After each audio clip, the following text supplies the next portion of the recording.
I'd like to call to order the Town Council's reconvened business meeting of November 26, 2018 at the latter of the conclusion of the executive session, which we just came out of. Under announcements, number one is notification that an executive session was held on December the 3rd, 2018 to conduct town manager candidate interviews and discuss personnel matters. We have a second announcement from our... Actually, you want to announce the executive reason for the executive session we just had as well. Okay. That was just...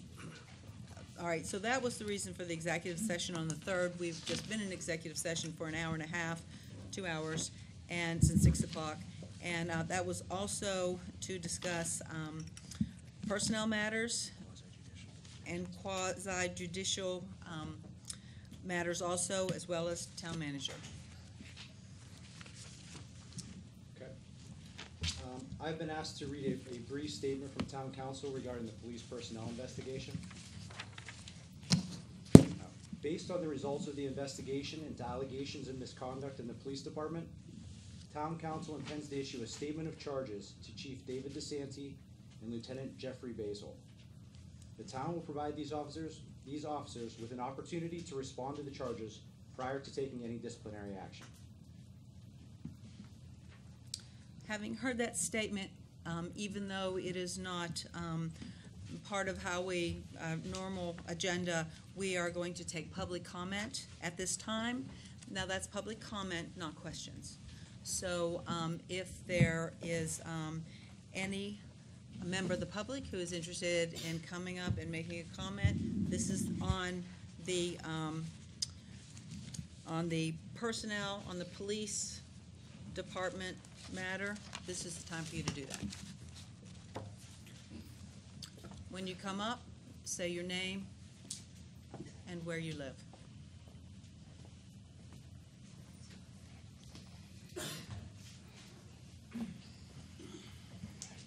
Heather Hughes, Edward Road, McCandless Township. You see the force of these gentlemen in blue all sitting on the left. That has to say a tremendous amount of how they're feeling. I don't know how you can expect this wonderful department of police officers, if it does go that he's going to be allowed back in, that they can truly honor and work under the leadership of our existing chief. And I will call him existing because obviously you've not made a decision. But you've got to look at these gentlemen and think, how can they come to work and be under the chief? So please, that's got to go in.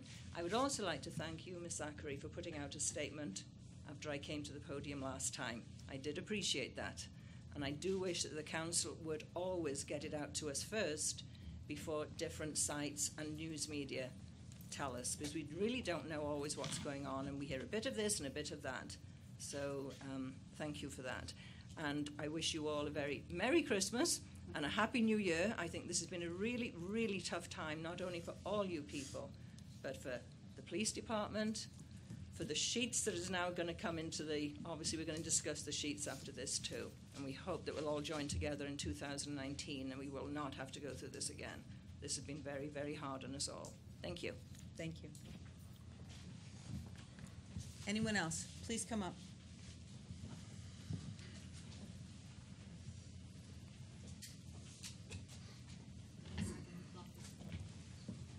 My name is Ron Eichner. And One second, Ron. Just 1 second. Okay. Jim. All right, go ahead. Thank you. My name is Ron Eichner, and I reside on our farm at 285 Richard Road. I'm a fourth-generation family farm owner, lifelong resident, and operating the last full-time family farm in the town of McCandless. I'd like to thank the past town councils and town manager Toby Kordick and their actions over the last 36 years that have impacted our farm. These past events made me step up and be the spokesman for our family and our farm's interest. Our retail farm market, like other small businesses, can generate a lot of local conversation about local concerns and events. I feel that with the recent event with our police chief having interesting backstories and undercurrents which should be exposed to the public so they can form an honest opinion. The story's been swayed by the press releases of which the union leadership have unjustly done to sway our town council. I have 14 points I'd like to share for public record. 1, the town of McCandless spent over $30,000 of taxpayer money to do a regional and national search for a police chief. 2, there was over 55 responses for the police chief's position. 3, there was a series of stepped-on interviews over time, and when the final 3 were in play, Chief DeSanti was light years ahead of the other 2 final contestants, and Chief DeSanti was awarded the chief's position. Number 4, the evening town meeting that Chief DeSanti was sworn in was warm and joyous. The evening event was standing room because all the seats were full. Interestingly, there was at least 12 to 14 town police officers, a handful of retired town police officers, representatives from Oakmont, and town residents and friends in attendance. Number 5, like any new police chief, Chief DeSanti's task was to review all the functions of the town's police department. His tenure was being the police chief in Oakmont gave some leadership experience to step into his new position. New police chiefs generally make some change, and a lot of the time a department can't resist changes. Number 6, the town of McCandless has one of the highest paid police departments in Pennsylvania. As a taxpayer, we should have a police department that reflects their salaries and the service they should give serving our community. Number 7, Chief DeSanti encouraged the town police department to engage in the community at every level. The chief reached out to our community and businesses to understand their concerns and needs. Our farm market visit was no different. My concerns were many, and I was excited to hear and see change. Most importantly was having the police department engage in our community and being accounted for their time of community service.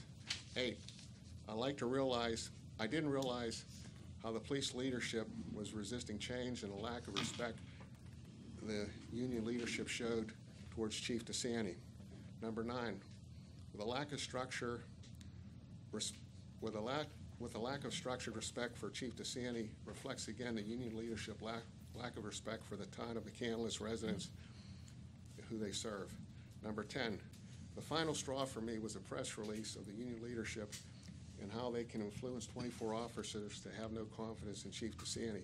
The true quote in the press release was, quote, "The community deserves no less than a true accounting of Chief DeSanti's tenure and leadership of this department. I hope town council understands everything that Chief DeSanti has done for the town and the community, and a lack of respect the union leadership has for Chief DeSanti is not a natural way for a police department to act." Number 11, the police union press release should frustrate not only town council but also the town residents who the police department serves. The focus of town council should inform the police union for their actions. Number 12, Pennsylvania is one of a handful of states that in Pennsylvania state constitution there is an inherent right to reputation. Number 13, these are my concerns I hope that our town council will review. The town is at a crossroads, and connecting all the dots along with the true focus is to reform the police union back into balance.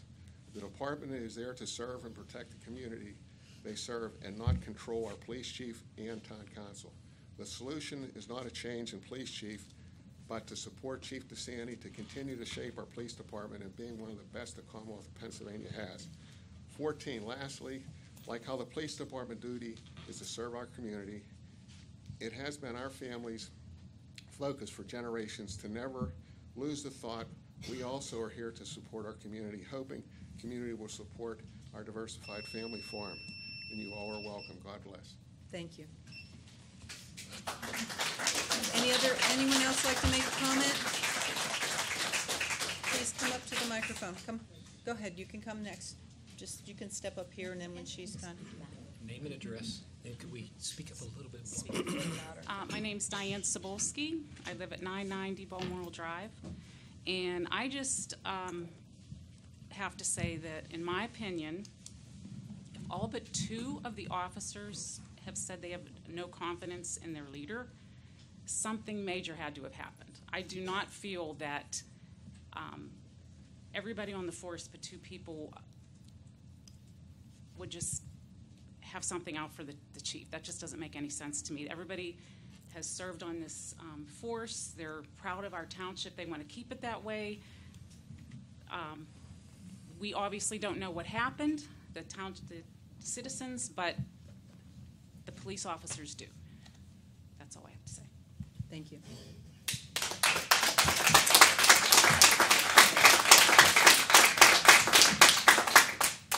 Madam President, my name is Robert Fesmire. If you'd like me to spell that, I will. Okay, Fescemyer. thank you. I am the former mayor of Oakmont for the last 12 years. Chief DeSanti was my chief for 10 of those years. Chief DeSanti brought everything that we ever needed to the Resident of McCann. Wait, I'm just sorry. This is for residents. Sir, I am very sorry. Only residents and taxpayers of McCandless can speak at our meetings. I think that's terrible, I really do. I'm so sorry. I'm sorry. That is our meeting. I'm sorry. I'm so sorry. Is there a resident and taxpayer who would like to speak, sir? Please come up. My name is Richard Busch, and you will hear me with this voice. B-U-S-C-H, Thompson Run Road. We have something in this country called presumption of innocence. There is not a person in this room that believes that any kind of sexual harassment is a good thing. Nobody. We all stand unified on that. But I hate to think that actual things that have happened, proof positive, where people have been lost jobs, careers ruined, gone to jail, and well they should, that should be trivialized by talk. We have something in our culture now where the seriousness of a charge, people talk with glittering generalities and fill the room with this and that. People react to that. And then that gets transferred onto someone else. Now, I don't know what happened, but I want to tell you this. 23 years ago, I was the victim of, and my wife, the victim of hatred against Jews. Block meetings right here in McCandless. Hate. People driving by. Effing Jew lives here. Horrible things. Destruction of property. The temple down the road. We got it bad. And it was Chief Ralph Lagaan, who's here this evening. God bless this man. And God bless the town of McCandless police. All of them. They could not have been more supportive. Through time, I had occasion to meet this chief.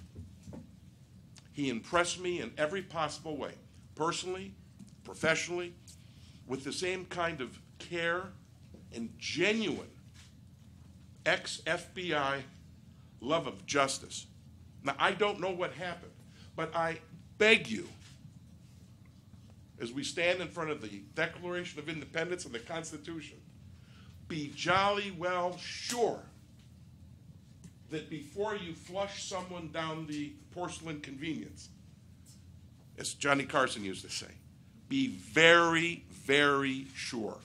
And don't get plagued by a media that just loves to throw horrible things, horrible charges, and people that really aren't paying attention react to that. Be sure. He's innocent until proven guilty. Proven guilty, okay? That's how I feel. That's how my wife feels. And I don't know what happened.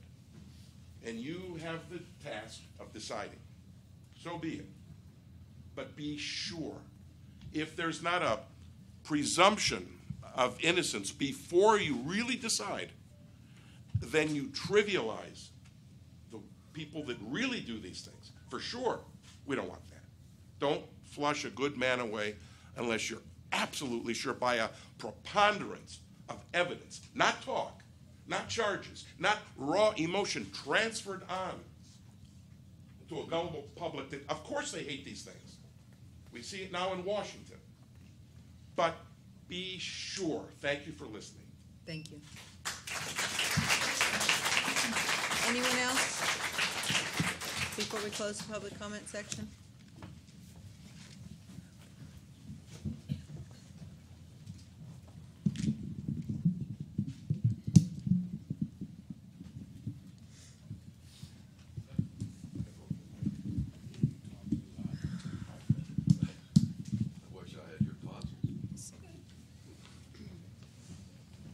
evening, Madam President, honorable council members, ladies and gentlemen. Ralph Lagaan, Peebles Road, McCandless. It was, first of all, let me make some clarifications. It was stated in a letter that I'm led to believe came from the Police Officers Association, that I stood up at a police social gathering Tuesday night and made certain comments. Well, they alluded to, while I wasn't specifically named in that particular document, they said it was a former police chief and a former councilman who is a member of this organization. And as far as I know, I was the only one. So therefore, it had to have been me at that meeting. And it was. I don't deny. I got up and I spoke as well as I could at the moment, briefly for Chief David DeSanti, and informed the group that if they could, to be present here tonight, and I thank those who are here in mass to support Chief David DeSanti, because as Dr. Busch referred to, this council spent over $30,000, not less than 3 years ago, to do a national search for the best possible police chief they could find. And who came out after grueling and intense interviews and testing? Who came out number one?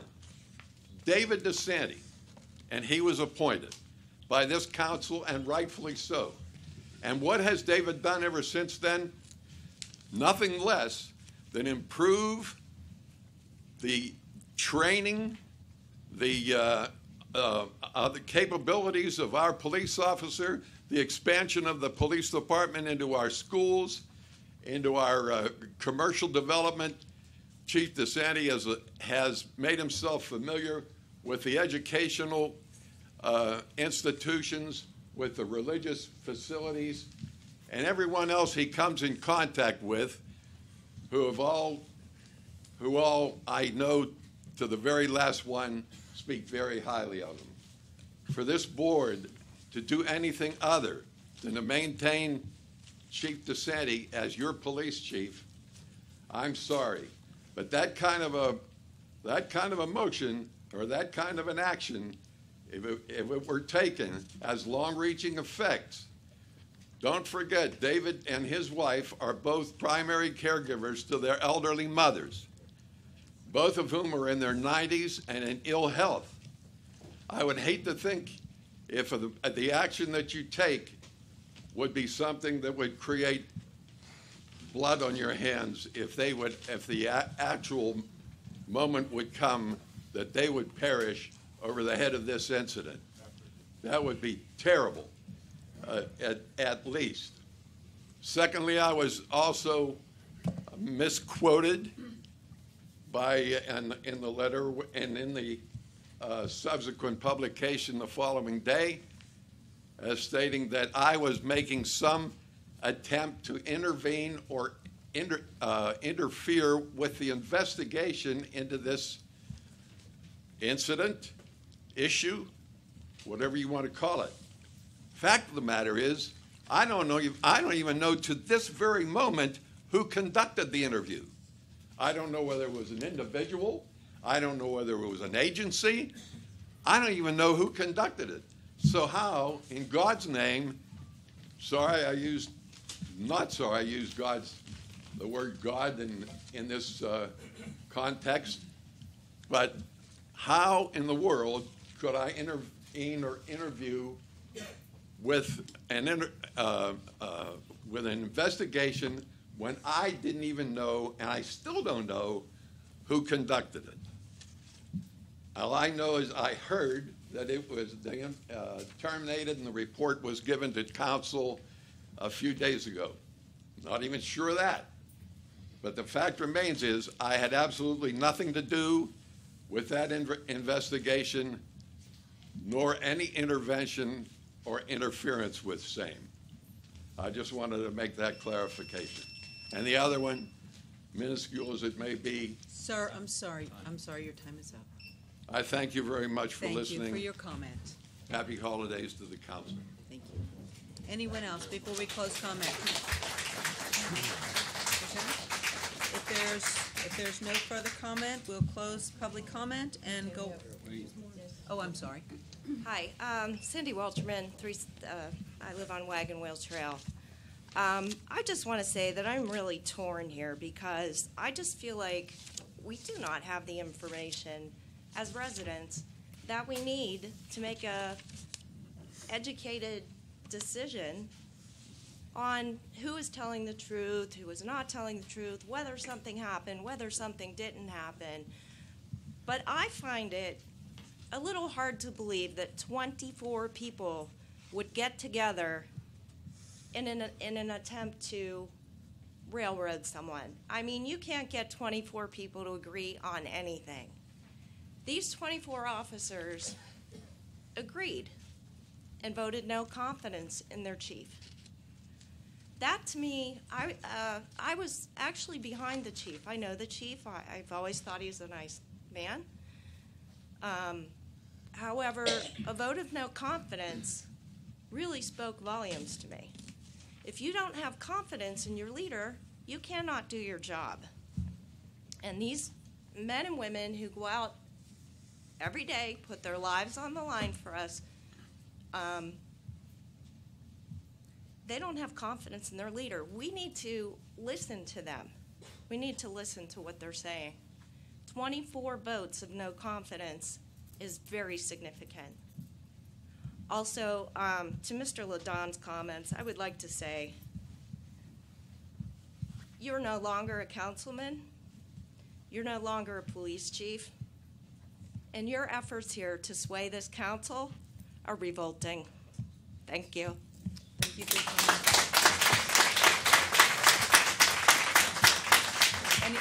Any other comment? Please come up.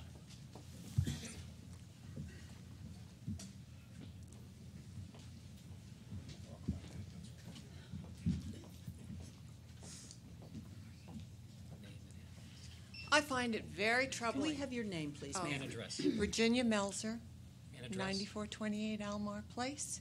Thank you.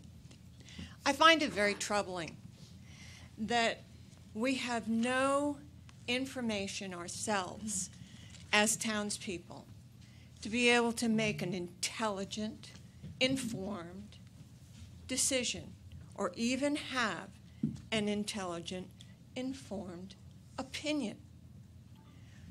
Everything is in the dark. There are two things that I know. First of all, that a vote of no confidence in a union setting can mean very positive things or very negative things. A union is a very powerful force of influence. It could mean that he's a bad leader. Or it could mean that he is requiring more of them, more work, more training, more extra hours. So that means nothing to me without more information. The second thing I know you may find trivial. Last Memorial Day, just before, I went to the police department office with Eaton Park credit card to say thank you to the police officers of the town of McCandless because I think they're all very wonderful, take good care of us.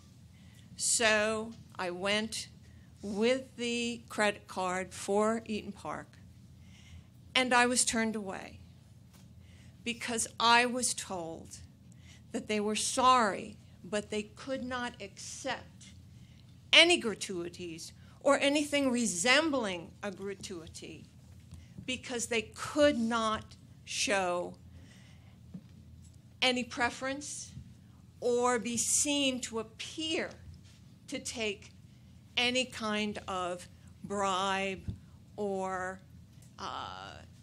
extra for their job, that they just do their job.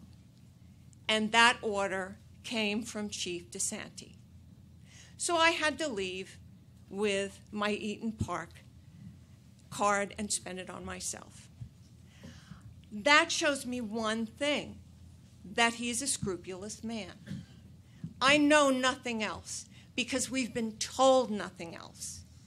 I certainly hope that you will weigh this decision very carefully, because a man's life and family hangs in the balance, a police force hangs in the balance, and a township hangs in the balance. Thank you. Thank you. Anyone else? Okay, I think we got all right, we'll proceed to unfinished business from our last regular business meeting. Is there a motion? Madam President, I move to remove from the table the motion to approve the land development application of North Allegheny School District for renovations to the McKnight Elementary School located at 500 Cumberland Road, which was tabled at the Town Council's business meeting of October 22nd, 2018. I second. There's been a motion and a second to remove from the table this land development application. I don't think this needs a discussion, does it? Okay. Is there any? I didn't think it's here. Is there any discussion from council about this? Madam President, I was the one that made the motion to table the item so that the town and the school district could continue to work through some details of this application. And I believe that that has happened, and so I'm making the motion to remove it from the table. Any other comments from council? Hearing none. Are there any comments from the audience about, this is not about the land development application, but just taking it off the table? Okay. Hearing none. All those in favor of removing from the table the motion to approve the land development application for North Allegheny School District indicate by saying aye. Aye. Aye. All opposed? Motion carries. Move to approve the land development application of North Allegheny School District for renovations modifying the existing front canopy and adding a child drop-off pickup canopy for improved circulation, replacing windows and construction of an approximate 5,400 square foot expansion of McKnight Elementary, located at 500 Cumberland Road, as per project number 318-0041.02. Dated August 31st, 2018, pages 1 through 25, with the latest revision being October 5th, 2018.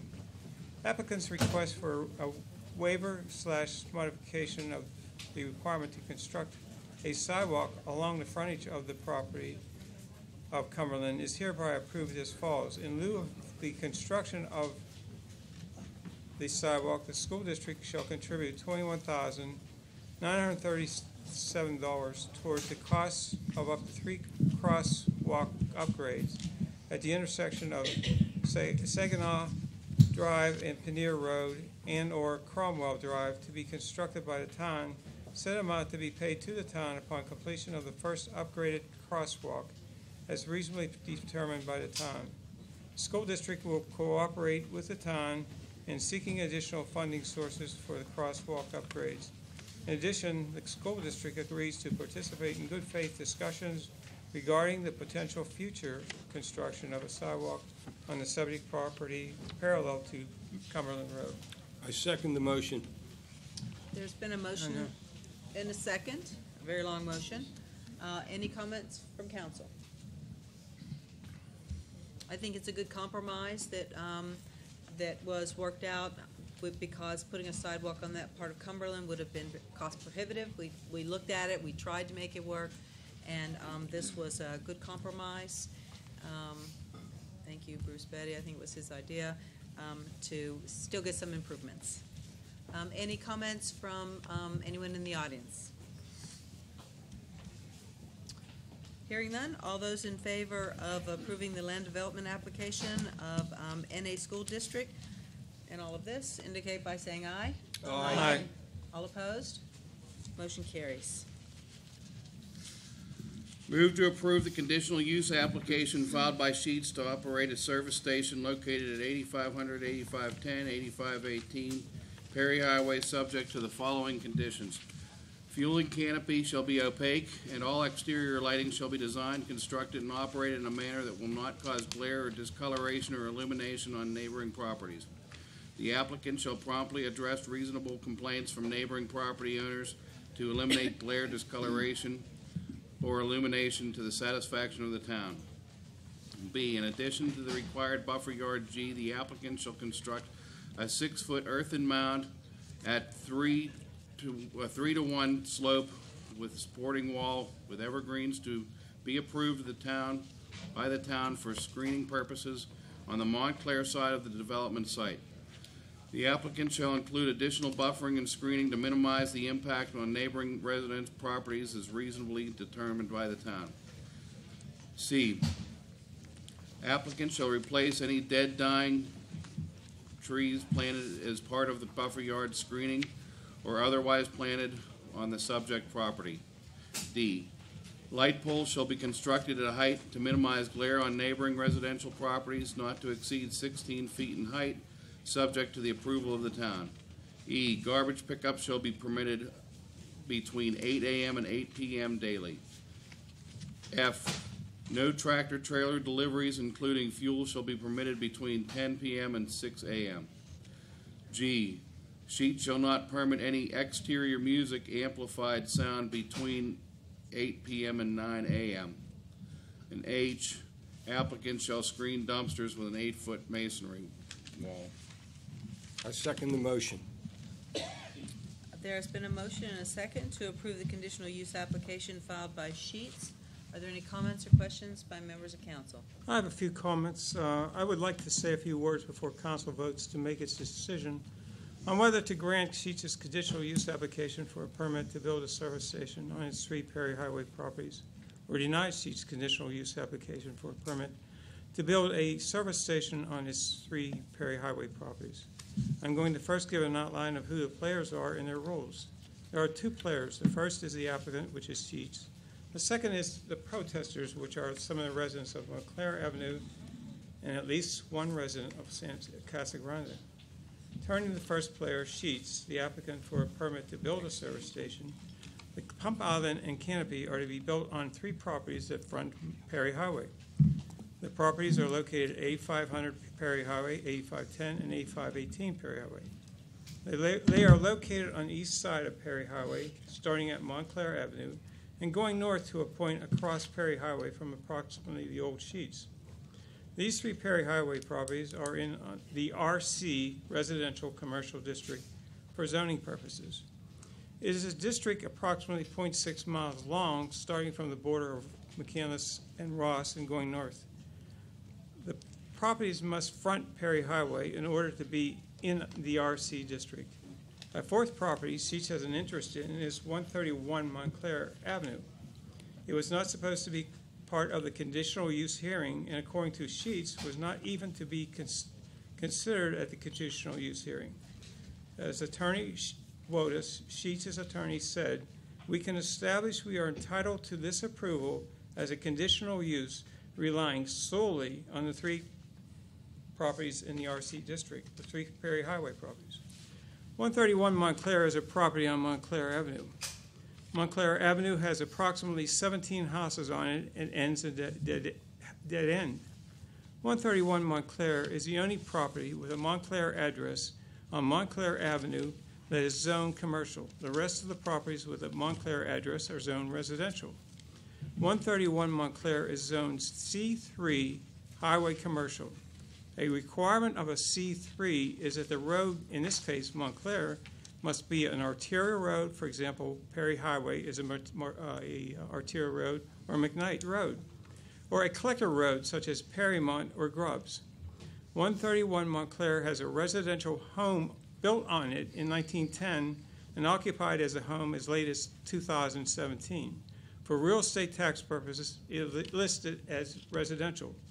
One of this group of protesters filed a substantial validity challenge to zoning of 131 Montclair with a zoning hearing board.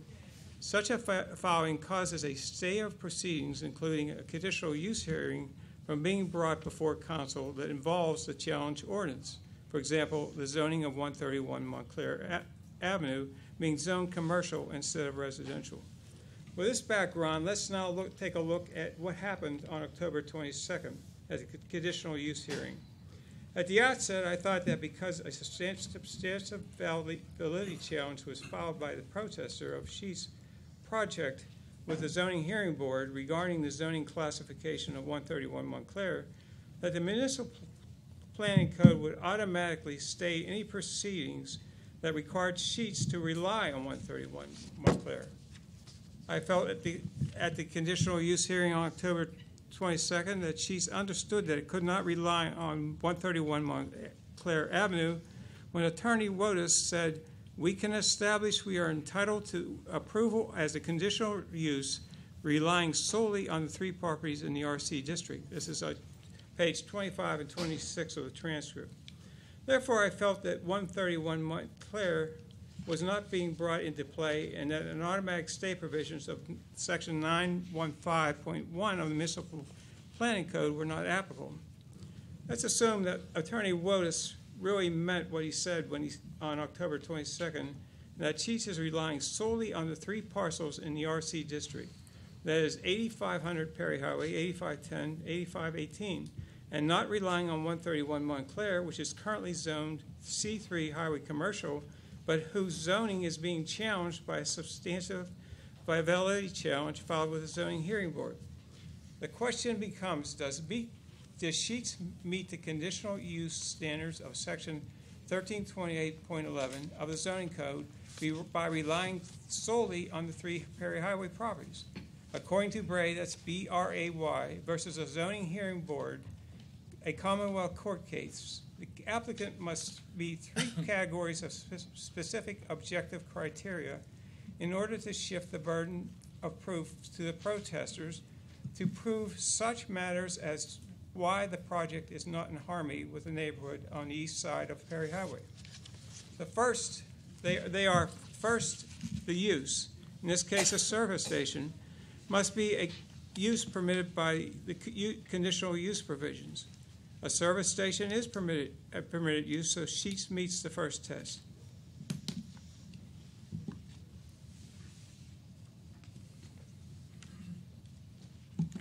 Second, the specific objective requirements applicable to a particular conditional use, in this case a service station, must be met. In the case of a service station, they are the requirements found in section 1328.11b, 1, namely, first, the pump island and any canopy must be in a buildable area of the site. Second, gross lot area must be at least 30,000 square feet. Third, the distance from another service station must be 1,500 feet minimum.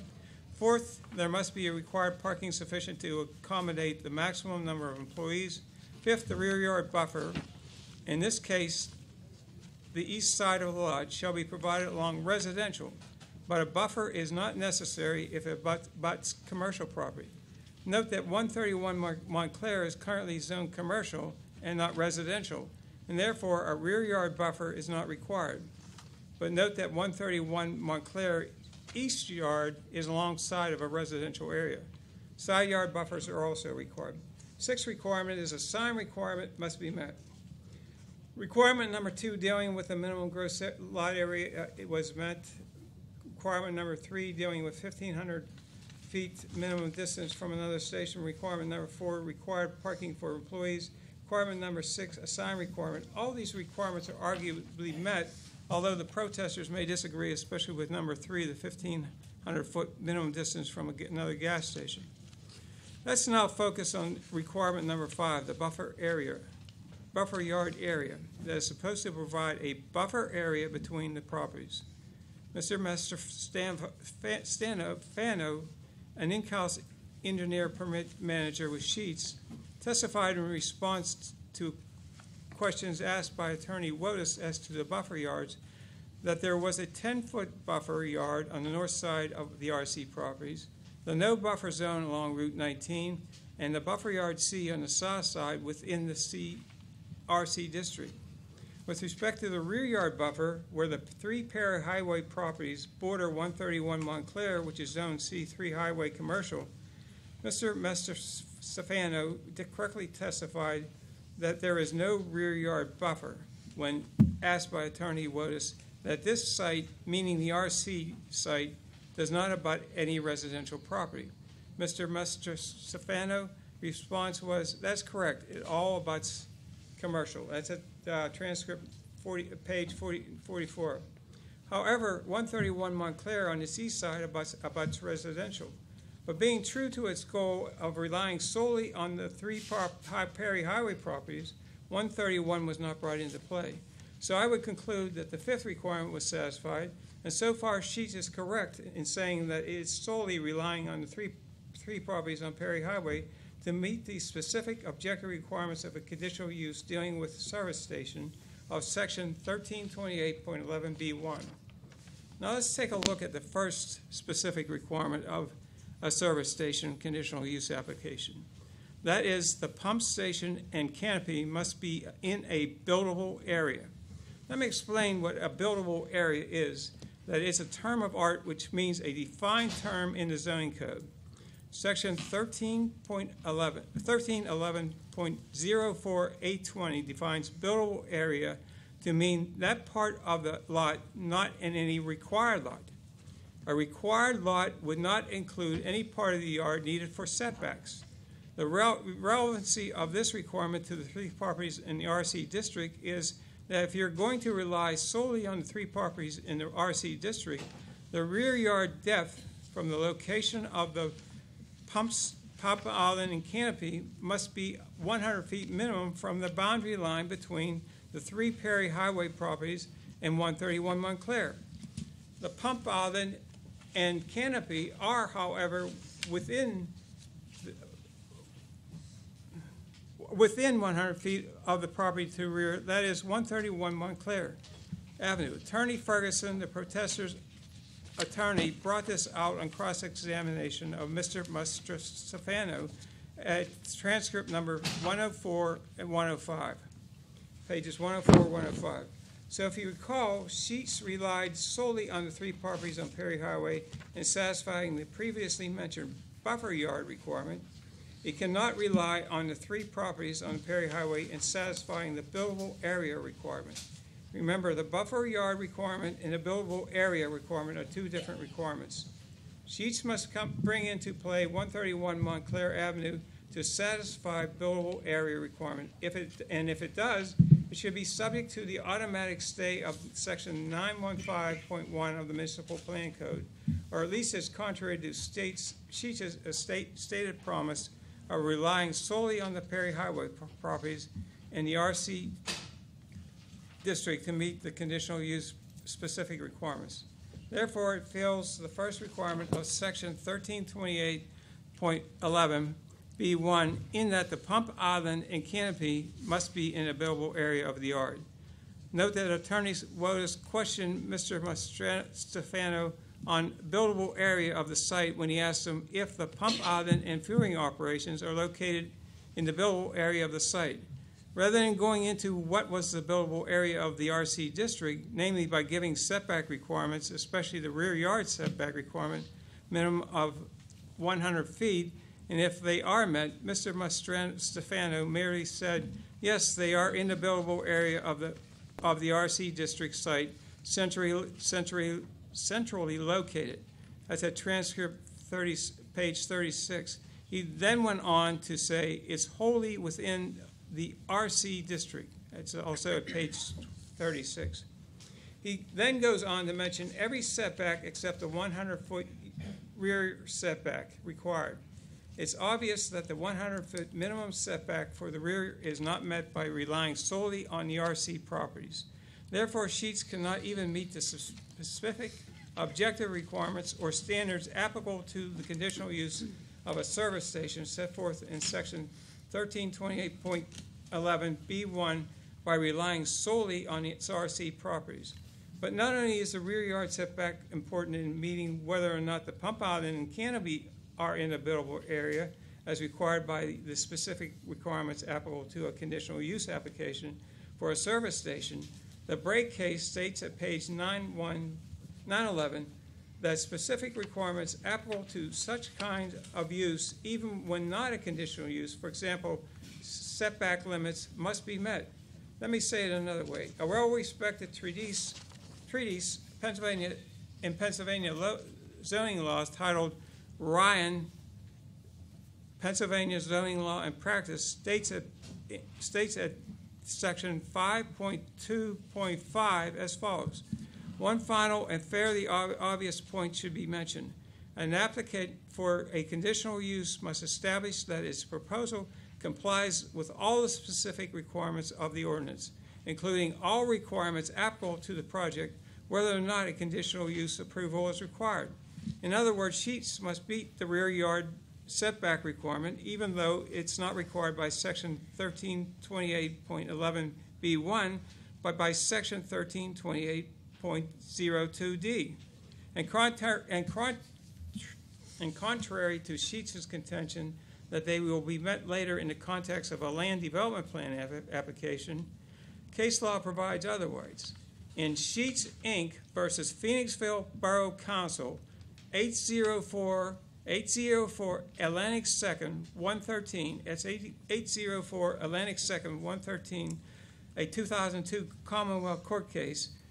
The Commonwealth Court case says Sheets has the burden of establishing the applicant's compliance with a violated requirement before approval. Sheets argues in that case, as it does here, that it will establish compliance later in the context of a land development plan.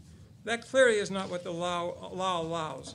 With respect to specific objective criteria for conditional use process, Sheets must meet at the conditional use hearing all the specific requirements of the ordinance, including all requirements applicable to the project, whether or not a conditional use approval is required. In summary, it turns out that Sheets was wrong in saying it could establish entitlement to conditional use approval by relying solely on the 3 parcels in the RC district, that is the Perry Highway properties. To say 131 Montclair Avenue is not an affected property when the rear yard setback of Perry Highway properties requires it to be considered is wrong. Sheets will not be able to do this service station project unless 131 Montclair is included. The 131 Montclair property is needed to meet the rear yard setback and also so that the pump island and canopy are in the buildable area. 131 Montclair will not be included if the protester wins is a substantial validity challenge and the zoning of 131 Montclair is changed from commercial to residential. So that if the protester wins the validity challenge and 131 Montclair is rezoned to residential, the whole conditional use effort will have been a waste of time. I'm sure that's what section 915.1 of the Municipal Planning Code with its stay provisions is all about, to avoid useless effort while there is litigation regarding an affected property. That is also why Sheets was hoping to rely solely on the 3 Perry Highway properties to meet the conditional use criteria and other requirements. Sheets was hoping to satisfy the rear yard setback requirements in her land development plan application. It turns out that Sheets cannot even satisfy the conditional use requirements of a service station without 131 Montclair, which is currently in a C3 highway commercial district, not an RC district, but whose zoning is being challenged. It is the job of town council as in a conditional use hearing, which is a quasi-judicial proceeding, to sit as judges and apply applicable law. It is not the job of town council to try to determine in its mind what the community might want or might get them the most votes. If you just do the job assigned to you, the votes will come. I vote to deny Sheets' conditional use application. Are there any other comments from council? I would like to make one. I think there's one huge thing we're not thinking about, and I brought it up before, and it's the safety of the students at the bus stop. Just thinking about the traffic that's going to turn from heading north on Perry Highway and turning into Montclair and then turning left into the gas station. If you just look back in the last few months, how many kids have been hit at bus stops or killed? And from Tampa, Florida to Tallahassee, Mississippi, Pennsylvania, Maryland, rural Indiana, I have said it before, and I'm just highly concerned for the safety of these kids. And I just think that moving ahead and with this road open to Montclair is going to cause a big problem. And so I'm saying right here, I can't support this because of that. So that's all I'm saying. Any other comments from council? I think Mr. Wachowskis has made this argument repeatedly, spent an awful lot of time to make the exact same argument, where he intentionally ignores the entire development for his own personal beliefs and desires, and intentionally ignores the desires of most of the town for his own personal and frequent attacks on every business that's built here. Any other council comments? Hearing none, are there any comments from anyone in the audience? Comments would be limited to the topic right now that we're discussing. Right now. Rita Martin, Grubbs Road. Thank you so much, Mr. Wachowskis. What you have presented is law, and it is correct. And it's the right thing to do, to pause and wait for the decision to be made on that property, and for you to go ahead and vote tonight to approve it is wrong. Thank you, Mr. Wachowskis. Any other comments from the audience? Jason Moots, 160 Montclair Avenue. I'm here to express, obviously, my objections to the proposal for the conditional use tonight. The RC district has been established for over 30 years to protect us citizens. Your own wording says continuing for the purpose of the district is to continue the healthful and pleasant qualities of such neighbors in the area. Therefore, a primary determinant for the regulation of the district spill over onto residential properties from exterior lighting and noise, conflict between commercial and residential street traffic, intrusion on the residential atmosphere with parking lots, dumpsters will garnish the commercial exterior would be uncontrolled. Left uncontrolled would quickly and drastically deteriorate the bordering residential areas. It's absurd that we're here tonight. You just rendered a verdict on Barrel less than 60 days ago where you mandated a 100-foot buffer area on an unlit parking lot that would have no commercial traffic, no actual people on it. They were not allowed to have an exterior loudspeaker, and this was only after a few citizens complained there. This is 17 homes plus 6 on Tierra that basically have all come together. Furthermore, it's clear that this is unethical spot zoning. If we lose here tonight and we proceed with a lawsuit under oath, how will each member of council be able to account for the two-sided conditional use applications between us and what you did with Barrel? My home's only source of water is a private drinking well. I'm literally terrified that there's going to be spillover from the gas station into my drinking water, or even their excavation could reduce the flow rate of my well. If a home doesn't have clean drinking water, how could it be a livable home, and wouldn't that account for a decrease in property value? Doing a base year test and then follow-up test is going to be a continual burden for me as a homeowner. Sheetz has not offered to hook me up to public water. I don't even know if you knew this, but my attorney, Mr. Ferguson, asked them to even just do a test. They flat out refused. That is the greedy people that you are wanting to maybe do business with. A test to determine my well, thing would be about $100 every year, and a multi-billion-dollar company would not even do that for me. We've been told numerous times by town council that we can't control what businesses go into the RC district, but isn't by nature the definition of limiting what business, or, these restrictions on businesses help to do that. 30 years ago, I don't know, council, and I think Mrs. Powers' husband might have been even part of it. How did they get it right? How did they want to defend our interests? And you ignore it now 30 years later. Furthermore, I want to add that FHA will not lend on a house located within 300 feet of a stationary gas tank. Sheets did agree to move their tanks, and there are still 4 properties that are in that affected area. We heard that you would not rezone 131 Montclair because the commercial interest may lose value on their homes. How can you even think about proceeding with this when there would be literally 4 homeowners that could not sell their home to an FHA mortgage?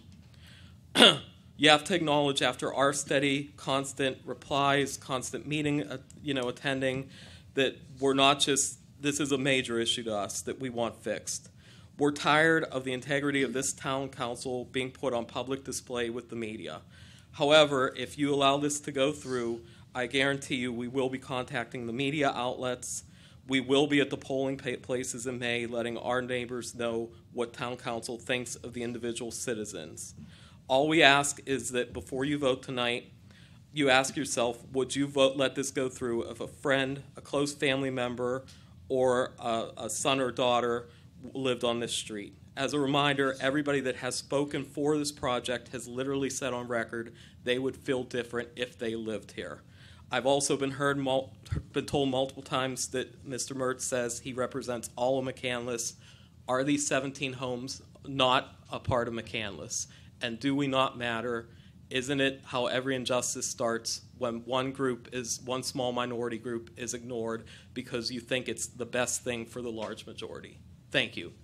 Thank you. Are there any other citizen comments?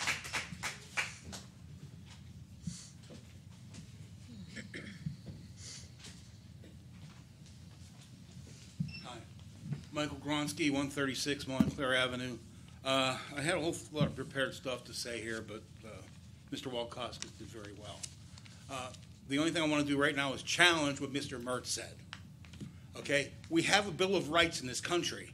People have rights. The democracy isn't that everybody who thinks that you shouldn't have your right is better for them. You can't take people's rights away.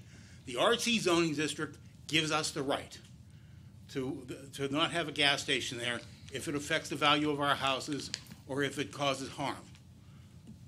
We're supposed to be living in harmony with the businesses up there. We always have. Mr. Praser had his house. He bought that. He did a good business there for many years, and then he rented it out for many years. It was a good business. The people moved out of there because of the Sheets issue, because they sold the land to Sheets. The pool place, they did fine. They've been in business forever. They're okay. We're not anti-business. I'm not even anti-Sheets. You just can't put a place that goes 24/7, 365, a few feet from my house, when the law says you can't do that. And I will challenge you. That's what it says. That's what the law says. It says you cannot put that across the street from my house. And what's great, it's not like it's a great business. I mean, this is a place that hires minimum wage people, and it's an all-night haven for drug addicts. That's all you have. Thank you. Thank you. Yeah.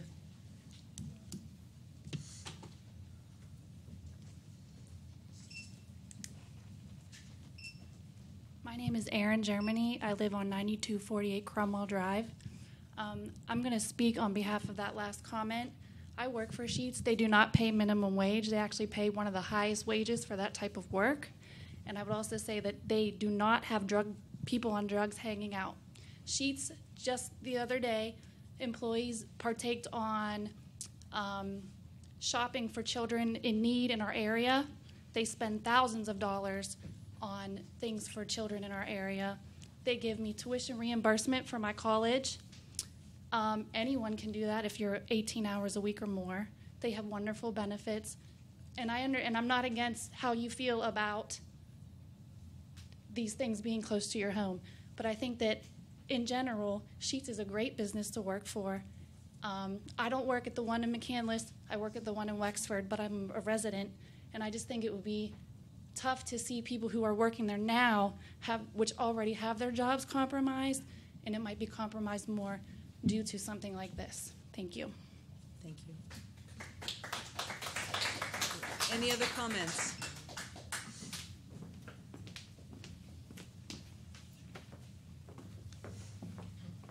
Hi, Marilyn DeSanti, and I'm not related to the police chief.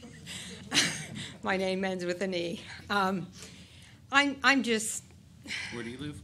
Oh, 8725 Casa Grande.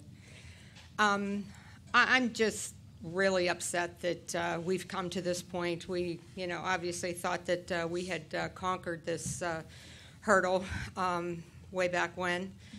The thing is, the comments with regards to Sheetz and their employees have no bearings. The big issue here is, listening to the last meeting that unfortunately I wasn't able to attend due to being on vacation. One of the things that they talked about was the fact that they've never had any issues with anybody ever.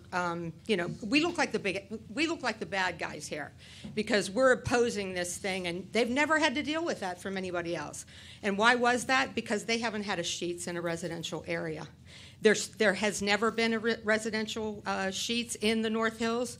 There probably never will be, because if they do build this will be the only one that I know of.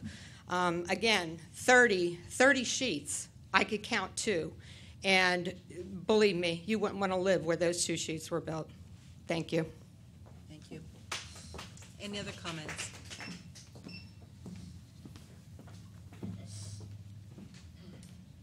Good evening. Ryan Wotus. I'm land counsel for Sheetz, the applicant for this conditional use hearing.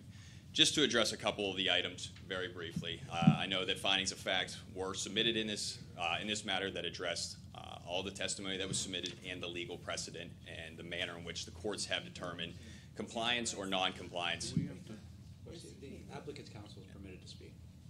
Thank you. Was that what you were going to address? The applicant's counsel is permitted to speak, even though he's not a citizen. Was that your question? Okay. I'm sorry. No problem. I'm no sorry. problem. I heard them. I assumed that was the issue that they wanted to have addressed. I just wanted to address it. Absolutely. No issue. So as I was stating, though, the findings of fact and conclusions of law that were submitted by both on behalf of the applicant and some of the objectors located on Montclair address the actual precedent that's relevant for the purpose of this conditional use application. I won't go ahead and reiterate what was included in that. It was lengthy. I'm sure it took counsel some time to get through both those submissions. However, with respect to several items that Mr. Wilcox had raised this evening, the law is very clear in terms of our compliance with what has been submitted, in terms of our compliance with the conditional use criteria. We did spend several hours, and I appreciate counsel's time on that the evening of the 22nd to go ahead and permit us to go ahead through all of that presentation. However, again, referring back to our findings of fact and conclusions of law, it's very clear in terms of our compliance with what is required, and also with respect to the N. Ray Thompson matter specifically with respect to land development and subdivision following conditional use approval, which is ultimately we plan on bringing before this council. So with respect to those items, I think they were all appropriately addressed. And again, the law does come down on the side of Sheetz with respect to those items that Mr. Wilcox had raised. So want to put that on the record in terms of what was addressed by the councilman. Could I ask you a question? Number 11 of your submittal says the plan shows compliance with all the applicable setbacks, and the proposed improvements fell inside of the interior of those setbacks. And you cite R36 transcript page 36 and 37. Could you show me? You probably don't have them, but I have them. Could you show me where the rear yard setback is? The rear yard setback is. What I will tell you is I don't have the plans in front of me since the record was fully made at that time. However, the testimony went in that we did have compliance, and furthermore, as I did address, N. Ray Thompson clearly and on point addresses this one issue that you're talking about with respect to a rear yard setback. When there is a subdivision and consolidation plan that is also pending before council, that cannot be ultimately moved. We cannot move forward on that item until the conditional use approval. However, if that is pending, that is the actual lot lines and setbacks that are be applicable at the time of the hearing. for the conditional use. In Ray Thompson has made that abundantly clear. That's a Commonwealth Court case that is specifically cited several times in my brief in support of that issue and also several others. That is a long-standing opinion that is good case law in Pennsylvania and is the current state of the law. In reading Objectors Counsel's brief, there is older case law that was cited in there that is not the current and most accurate law that's pending or actually binding for decisions with respect to conditional use applications. So that item was addressed in the record. In Ray Thomas, is it what year? I'm happy to go pull my brief for you if you'd like me to do that. Yeah.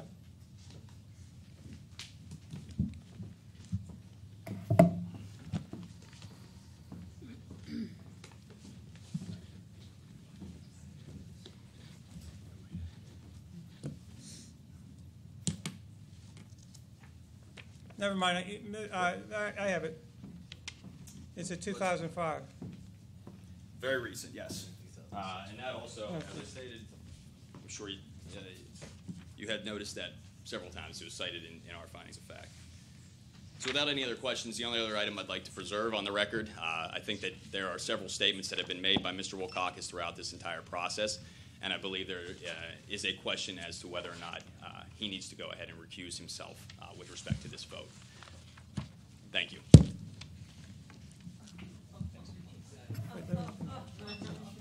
Are there any other comments? Yes, sir.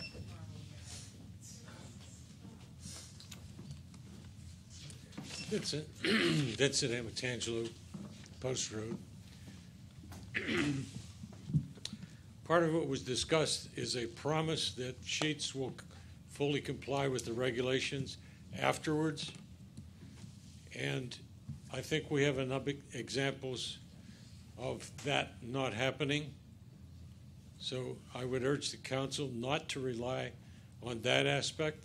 If they can't fully satisfy the requirements in advance of getting permission to use that site, then their permission should be denied. Thank you. Thank you. Any other comments? Okay. Come up to the microphone, please, and say your name. Well, I'm not sure you're gonna like it. We want to hear all comments. Okay. Well, thanks. Are you going to readdress the police? Name and address. Name and address. Rick Cebulski, 990 Balmoral, husband of Diane. 990 Balmoral. Got it? Are you going to readdress the police issue? Because I would like to say something about it. Not tonight. Okay, good enough. I'm Fair sorry. enough. All right, thanks. Thank you. Any other comments about the Sheetz application? Come to the microphone.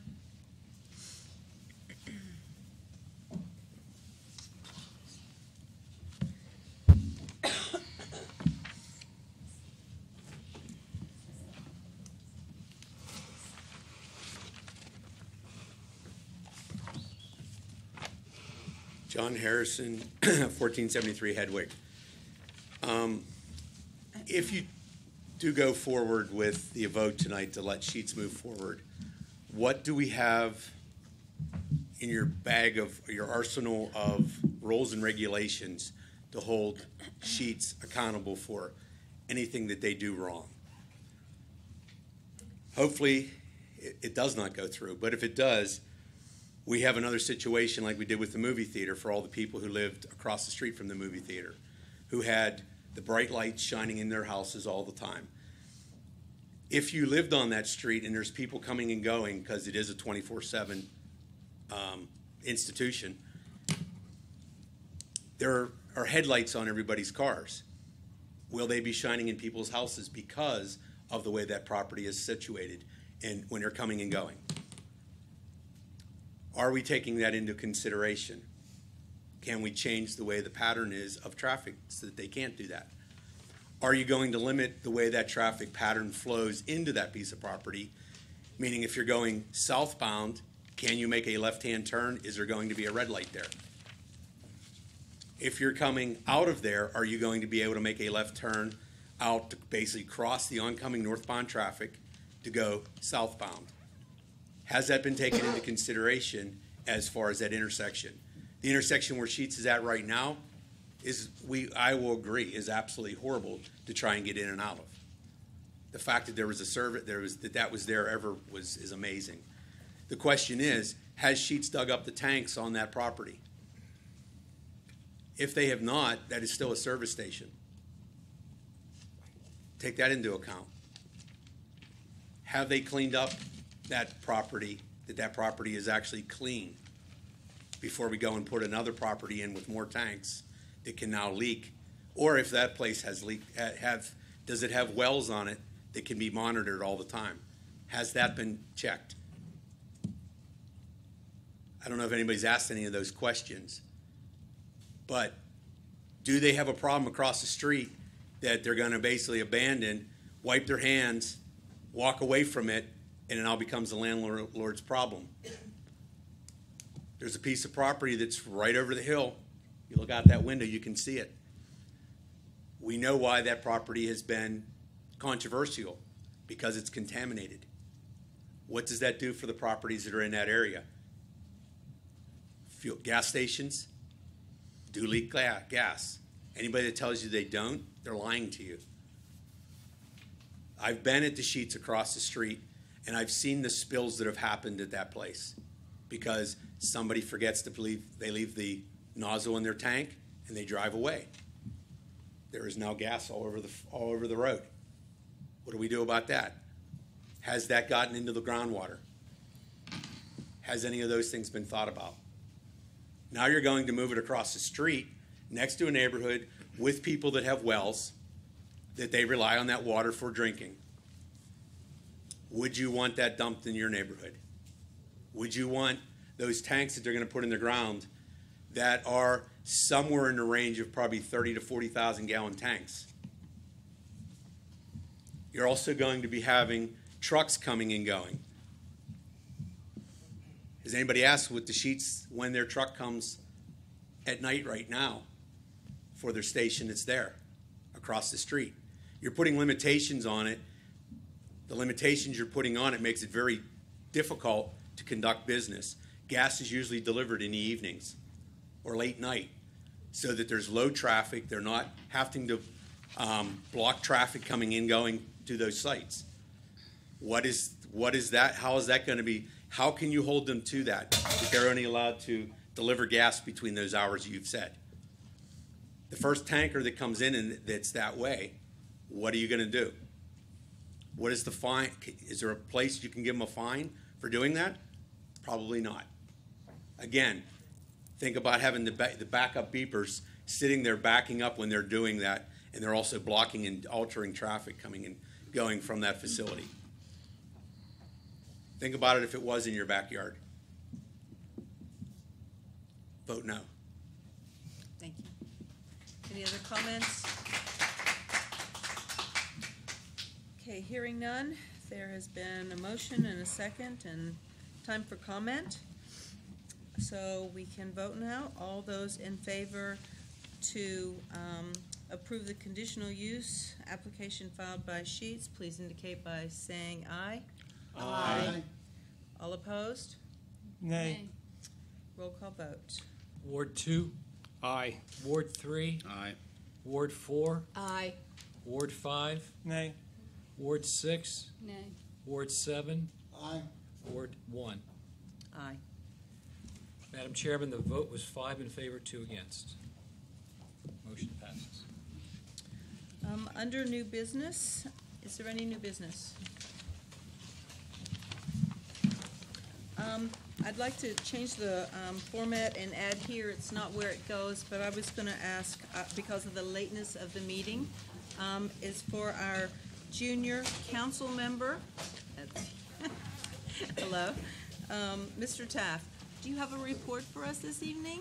I haven't getting a report. How do you want me to present this? It's something short for us that you can hand to council, or is it something very short that you can read, or what?